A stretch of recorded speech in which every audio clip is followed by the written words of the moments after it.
Ĩno nĩyo hathara ĩrĩa ĩrokire gũtũnga aikari a Seguton mwena wa Kuresoi kaunti-inĩ ya Nakuru thutha wa mwaki ũrĩa ũtarĩ ũramenyeka kĩhumo kĩaguo ũrokire gũcina indo cia mamirioni ma mbeca na gũcũngĩrĩria hathara nene.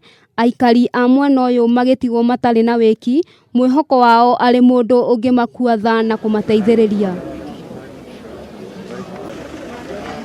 Mwaki ũyũ ũkĩte o rĩrĩ mbura nene ĩkoretwo ĩgĩthandana gĩcigo-inĩ gĩkĩ na kũrehere aikari hathara nene. Rĩu magĩkaĩra thirikari o hamwe na andũ a wendi mwega kũmateithĩrĩria na irio o hamwe na nguo cia kwĩhumba, kuona gũtirĩ kĩndũ mahotire kũhonokia hĩndĩ ĩrĩa mwaki ũyũ ũmahofanĩirie. Nilikuwa na workshop ya mbao na nilipoteza kama 420,000 mbao nilikuwa nazo ilichomeka.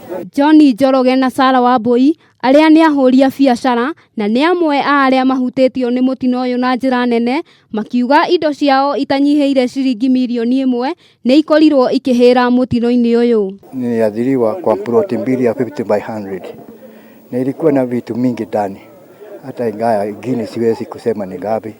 Kwa hivyo nataka county council, yani county council anisaidie hata kujenga. Ona kũhana ũguo, Annie Njenga ũrĩa nĩ mũrũgamĩrĩri wa rũhonge rwa kũhũrana na mogwati mwena ũyũ wa Nakuru hĩndĩ ya kũheana ũteithio wa irio na mĩkondoro, nĩaugĩte nĩ megũthiĩ na mbere na gũteithĩrĩria arĩa mahutĩtio nĩ mĩtino ngũrani. Kwa wakati huu hapa Seguton tunasaidia wale watu wameathirika kwa sababu ya moto kuchoma nyumba zao. Oho nĩaugĩte atĩ kaunti ya Nakuru nĩongereire ceceni cia kũhoria mwaki icigo ngũrani ta mwena wa Molo, Nakuru na Girigiri.